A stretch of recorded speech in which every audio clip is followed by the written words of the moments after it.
Во ово издание на Трилинг за работниците кои со својот ангажман, живот и мисла оставаат траги врз цели генерации. Двајца автори споени со интересен наслов на песна Дента кога наполнив 45.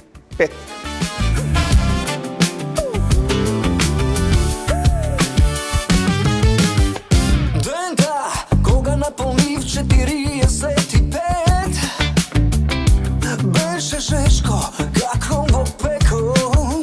Се прашав што ли направив и дали е во ред. Гости во ово издание на Трилинг, Брейк и Пере. Нокаут. Дента кога наполнив 45. Тоа ви е асоциација, се подсетувате на минатото, на лудите млади години или ја навестувате днината? Па некако и двете работи би ги се опфаќаат, да. Значи и днината и она што сме го поминале, односно тоа е текст кој што го, да кажеме, го проаѓа човекот за 45 години, оној период кој што, да кажеме, поминува низ сите проблематики можни и созрева. во животот. И созрева, да, на некој начин. Брейк, И некаква одскочна даска за понатаму све што ќе се случува. Брейк 1 мај, на што те асоцира? Денот на сите работници од сите сфери Бизнисмен, на планетава. важи за бизнисмен, собственик на 3 радија, пејач, каде најмногу се пронаоѓаш? Делумно градежништво исто. Каде ме носи срцето Дента? Каде ме носи срцето? Плановите ми се секогаш темелни, плановите се издржани, се разбира во секој бизнис мора да бидат. Музиката ми е голем дел од мојот живот, затоа и бизнисите делумно ми се комплементарни на таа музика со која се бавам. Ама сакам и авантури некакви, затоа што ако човек почувствува дека е способен и може, има енергија, има добрата екипа, јас секогаш кажувам, се гордеам со мојата екипа која стои позади мене, за сите мои луди идеи. Дали песната за тебе е издувен вентил, а бизнисот всушност е она што... Не се сети. Бизнисот е нешто што morаме го работиме. Мора да се живее, сакам да живеам убаво и ако сака човек да живее убаво, мора да работи на повеќе полиња. Барем кај нас така и да не речеме светот. Создавам, творам на повеќе места и од повеќе места помалку задоволува сите критериуми можни. Музиката ми е опуштање големо. Музиката ми е еден баш вентил. Кај него е таа big picture, големата слика е кај него целосна и некако се, ако се запрашаме дали има некаков судир интереси, мислам дека Па и да има. нема. Па не, мислам Па и дека да има. Мислам Зашто дека да нема, баш. Знаеш, кога работиш музика, некојаш ми кажуваат, абе добро, имаш лесно, и тебе слушавме хит на твоите радија. Добро, и на Антена, на конкурентите мои беше хит. И ако направиш добар материјал, ќе го слушаат секаде, дали се мој радија, дали се туѓи радија. Се сеќавам еднаш еден од собствениците на Антена, бевме на некоја заедничка дебата со сите медиуми и вика, вака седно карши мене, вика, Брейк ме, например, радиски опонент. Ама неколку песни негови биле хит кај нас. Затоа што вика, јас не можам, вика, ако да го игнорирам фактот дека е добра песната и бара аудиториумот, да не ја пуштим од било какви причини. Пере, 3 децени нокаут на музичката, македонската музичка сцена. Подеми и падови. Што најмногу во изминативе 30 години ти оставило впечаток? Неколку пати го смени составот, го нема, например, Франц, за жал, Ацо Конга го нема. Токму така, види, 30 години како 30 минути. Морам така ти кажам, како на сон помина. Така што јас некако не го мерам времето во години, го мерам времето во песни, кои што нормално допринесуваат во самото општество, нели, да ги спои луѓето, да им влезе песната во срцето, во чувствата кај луѓето. Така што секој човек тоа го доживува, па посебно за 30 години, да кажеме, кариера. Али континуитетот е добар. Да, нормални се тие работи, меѓутоа да бидеме континуирани е некако тешка задача за нас уметниците, посебно во една ваква мала држава кај што, да кажеме, е многу мал пазарот. Меѓутоа, ете, се бориме храбро. Пере, првиот контакт со музиката си го имал на 2 години. На 9 години твојот татко ти купил пијано. Па не, на 2 години ми купил пијано. Пијано? Нешто подоцна. Иако нешто подоцна. си преферирал пред се си имал афинитети кон спортот, фудбалот, кошарката. Паралелно некако тие две работи ги водев, да кажеме, во тие, да кажеме, помлади години, до 25, инаку кошарка професионално тренирав до свој 16-17 години. И, значи, за работнички, малку за МЗТ, после тоа, инаку паралелно идев и во нижо музичко училиште, па средно музичко училиште, после тоа и факултети и така натака и така натака. Сега предавам исто музичка продукција на Универзитетот Европа Прима во Скопје. Поздрав до сите мои студенти, до сите оние кои што и професори, мои соработници. Брик, една од милион песна полна со емоции, страст, еротски набој, дури имавме можност Каде еротскиот набој? Во спотот. Преферираш, гледам и многу често еден период ти да бидеш инфлуенсер? Па не би рекол. Не би рекол. Не инфлуенсер, ама да одлучив на сугестија на режисерот Огнен Шапковски, фантастичен дечко. Супер се знае. На негова сугестија одлучив малку похрабар да биде овој спот. Обично старите мои спотови многу често и многу кратко, многу малку се појавував. Сега викам, окей, луѓе ми викаат дали е ова резултат на midlife crisis. И викам, ако на 50 години за кратко ќе станам 50 годишен, викам, ако е midlife crisis, тогаш стварно песната дај ми 100 ми дадат 100, ако сум на пола живот. И зборуваат дека и некој, викам, да, и да е, ова е начинот на кој си ги лечам моите midlife crisis. Што има лошо во тоа? Со музика, со убави ликови, со убави луѓе околу, со убави бои во спотовите. Мислам, не е тоа само љубовен пар, јас со друго девојче, туку целата продукција е, целото светло, целата боја на спотот е фантастична. Како на една во милион, така и на дента кога наполни 45. Така да. Пере, како ти го доживуваш податокот што веќе половина сала, односно половина од влезниците за концертот се распродадени? Дали е тоа носталгија? Па видете, тој не е само наш концерт на нокаут, тоа е уствари концерт на публиката за сите овие 30 години.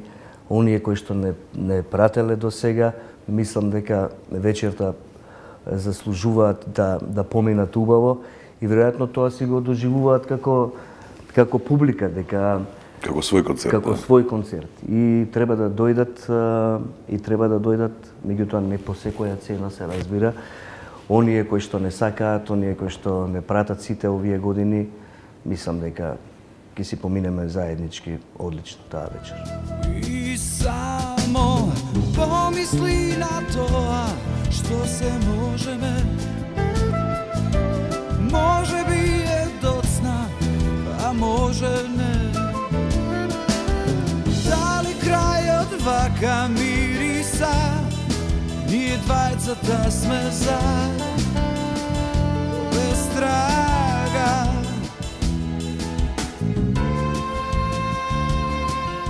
Дали денеска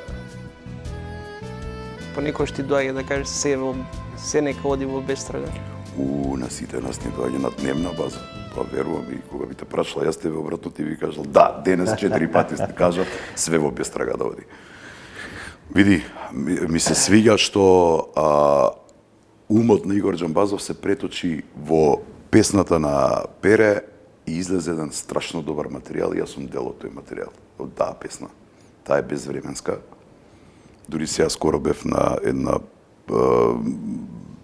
имаше еден ивент каде што Тарабунов, супер ликче, доаѓа вика сега ќе испееме заедно безвременската во Бестрага на брег.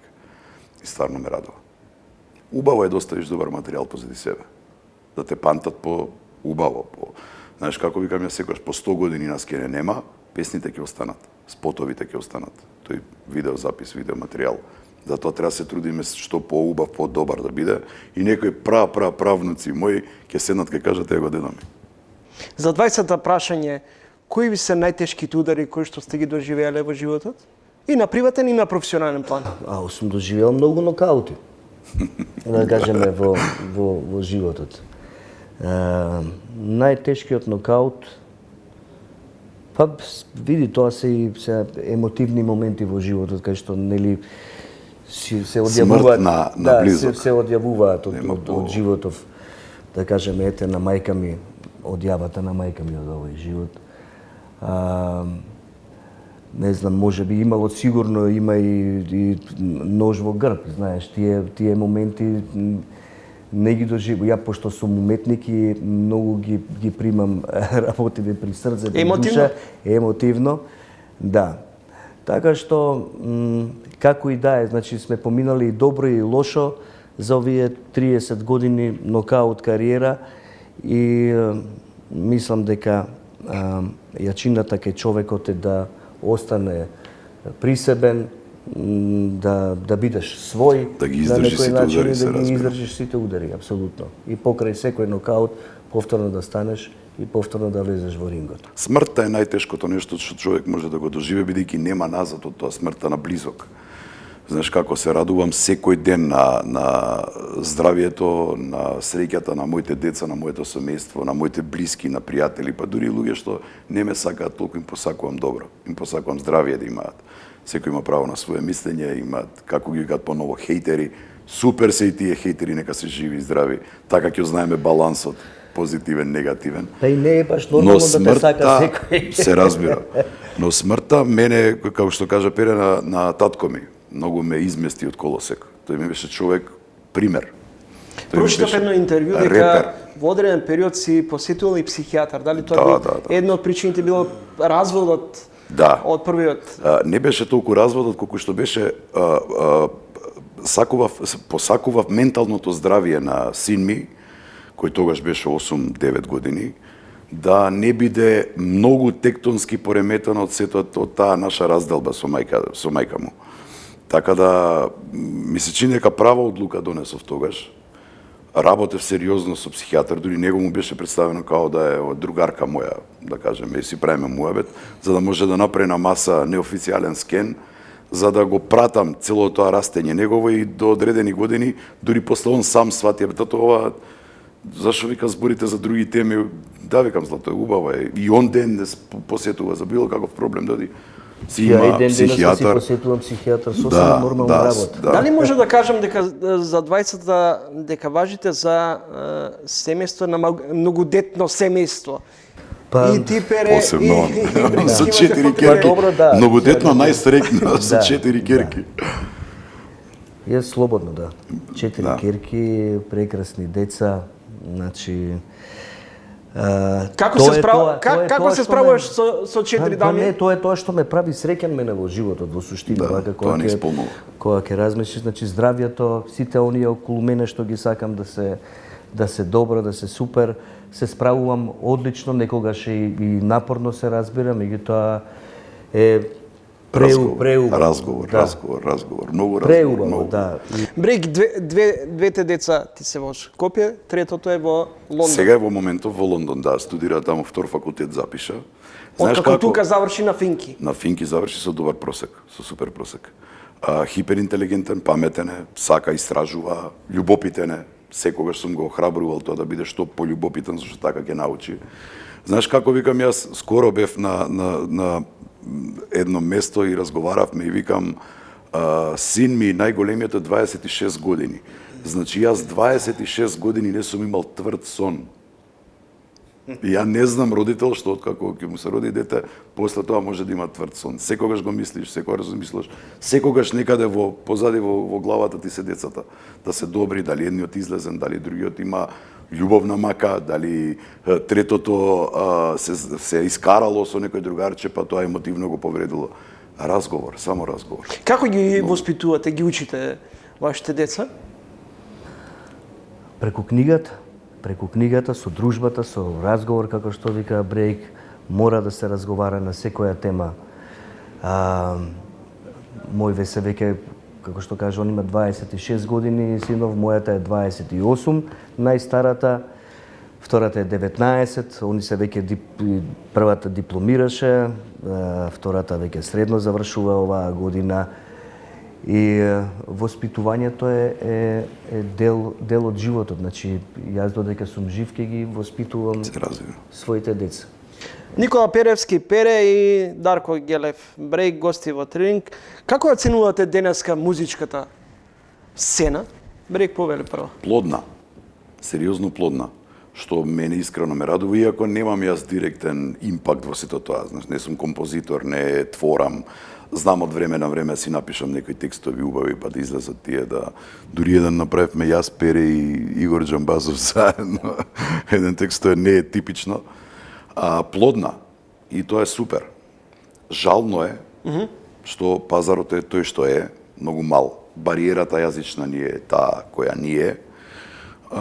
Посебно ме радува кога има исклучок некакви проекти, како ми се чини дека Тони Зен имаше со бугарска некоја продукција, хип-хопери, со не знам како се вика, и успева и тоа, затоа што близината на јазикот некаде компатабилна со бугарскиот, па некаде толку не со српскиот, ама секоја соработка наш артист со некој од околината од Балканот што ја прави, што имат сличности во јазиците, што можеме се разбереме, е за поздравување. Пере, се живее од компонирање и од пеење? Доколку сакаш тоа да го правиш вистински, се живее. Апсолутно дека се живее. Значи, не можам да го дефинирам дефинитивно како некаков бизнис, дека се знае бизнис што е. Значи, или продаваме струја, или градиме згради. Не бе, зашто и тој музичкиот бизнис може сериозен да биде тоа. Се разбира, меѓутоа зборам од авторство, зборам од мал пазар. Мал пазар е тоа, што е многу мал пазар. Веќе го спомна тоа, така што мислам дека континуитетот е во прашање. Значи, доколку човек е континуиран во тоа што сака да го работи, во тоа што се труди секојдневно, може и да заработи. И јас морам да кажам малце аутсайдерски. Посебно ме радува што цените на македонските автори, на изведувачите се веќе поприлично рипнати. Значи, интересно е со секој ангажман, поприлично може да се вреднува трудот? Се вреднува трудот. Последниве, да кажеме, не знам, 6, 7, 8 години, што стварно ме радува. Дури некогаш, ја кога сум најмувал, знаеш, ке ми каже, и ценава, бе, толку вика земаме. Океј, ќе платиш, во ти е. Значи, навистина не работам, јас не се занимавам со друга работа, јас се занимавам стрикно само со музика, значи со авторство и со изведувачки права, значи изведувач сум. Така што, земајќи во предвид тоа дека имам и 4 деца и семејство и можам да си дозволам и, да кажеме, и да отидам и на одмор, и да одморам малку, значи... Веќе се сменети работите, на позитивно се тоа значи дека може да се живее. Со Нокаут има 4 студиски и 2 албуми во живо, но тоа е само дел од богатиот музички опус на Перевски. Доволно е да се спомене дека сте автор на 100 песни, од кои најголем дел може да се наречат антологиски. Па драго ми е. Ова заслужува и аплауз, ова заслужува и аплауз. Драго ми е доколку сметате дека е тоа така. Нормално се должи на многу труд, на многу работа, многу соработки со други изведувачи од естрадата, од нашава сцена. Така што, навистина, значи тука и сум работел и за Тоше Проевски, за Каролина Гочева, за Брейк, за Тијана Дапчевич, значи за многу изведувачи, посебно Нокаут, тука секогаш го ставам, се разбира, исто во прв план. Не сум застанал со тоа, така што... Брейк, собственик на 3 радиостаници. Колку денеска медиумите... Главен кормилар. Првниот собственик е главен кормилар. Секој од тие радија си имаат фантастични тимови, има луѓе од која буквално зависам затоа што бизнисот без нив нема да биде таков каков што е, фала му на Бога е добар. И прашањето ако ти беше колку денес радијата се монетизираат, сега ќе ти кажам што е интересно. Со широки раце ги пречекавме новите медиуми, новите платформи, што се окей, се прогрес некаков. Се прилагодивте Како не? на новите трендови? Како не, ние од ден број еден, самите медиуми си имаат своји платформи, си имаат социјални мрежи своји, значи се дел од целата таа приказна. Ми се допаѓа што пред многу години бев гостин на Радио Франс Интернационал. Имавме некоја заедничка соработка со Сити Радио тогашно. И они викаат, дури и таму вика, радиото нема да умре, вика, радиото нема некаков вкус, некаков прогрес, ама е делумно ти одзема концентрација, значи ти можеш да возиш и си го слушаш. Во мали просториички, мајсторчиња кај што работат, администрација кај што работи, банка, кај што им треба фул концентрација, во позадина си работи радиото. Колку медиумите се финансиски одржливи долгорочно, ако се остави исклучиво на маркетиншкиот колач? Тешко е. Ние многу често јас ме зезаат, мене ми викаат господарот на компензациите, знаеш, правиш чуда некогаш за да стигнеш до пари. Значи, за да стигнеш до финансиите, 8 круга ќе завртиш, за да дојат парите таму, за да можеш да ги поделиш на вработени, за да можеш да оствариш некаков профит. Тешко е, ама не велам само за радијата.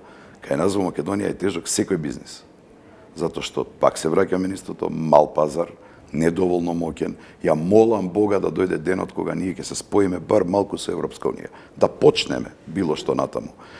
Автоматски пазарот сериозно се зголемува, автоматски куповната моќ, значи кога ќе влезат средства сега, ако ние од буџетот трошиме пари за патишта, за улици, за дупки, поправки, тогаш големите батковци од Европа ќе ни помогнат за истите тие пари од буџет да не ги трошиме за тоа, туку за малку покреативни работи, малку по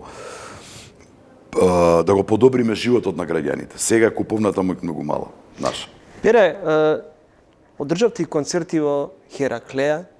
Речи си, сите концерти на Нокаут биле во преполна сала.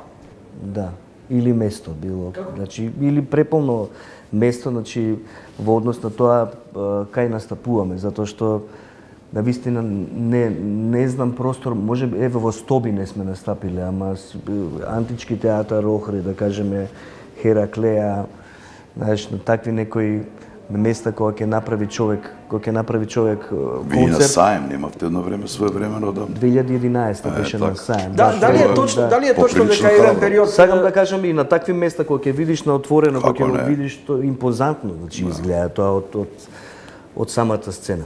Пере, во еден период живееше, мислам, и во Барселона. Да.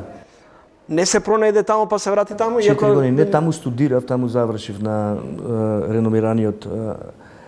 реномираната Саја Академија, тоа е еден австралиски бренд, завршив електронска музика и музичка продукција воедно.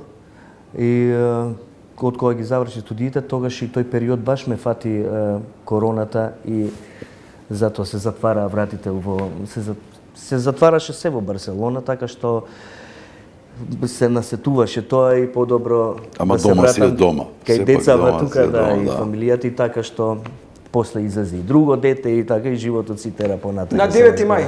Ама и додека бев во Барселона, сакам да кажам, Нокаут не сум го оставил никогаш, да кажеме, на цедило. Секогаш сум зимал авион, сум настапувал и сум се враќал во Барселона назад и затоа сега сега ово поубаво ќе беше да бевме дел од многу голем пазар и да викаше со мојот авион отидов, настапував и се вратив, ама што е? На крајот на 9 мај, со која песна ќе го отворите концертот? Тоа нека каже главниот маестро. Тоа не или ќе изнанади. Да, и сакал да биде изненадување за публиката и за сите оние кои што ќе не посетат таа вечер. Благодарам за издвоеното време и за гостувањето на овој празничен ден. Ти Благодариме на поканата. Едните опишале, па ти се подпишале. Другите поништиле, па после те уништиле. Трети ти верувале, па после пред претерувале, а ти каде си? Еби те опишале, па ти се подпишале.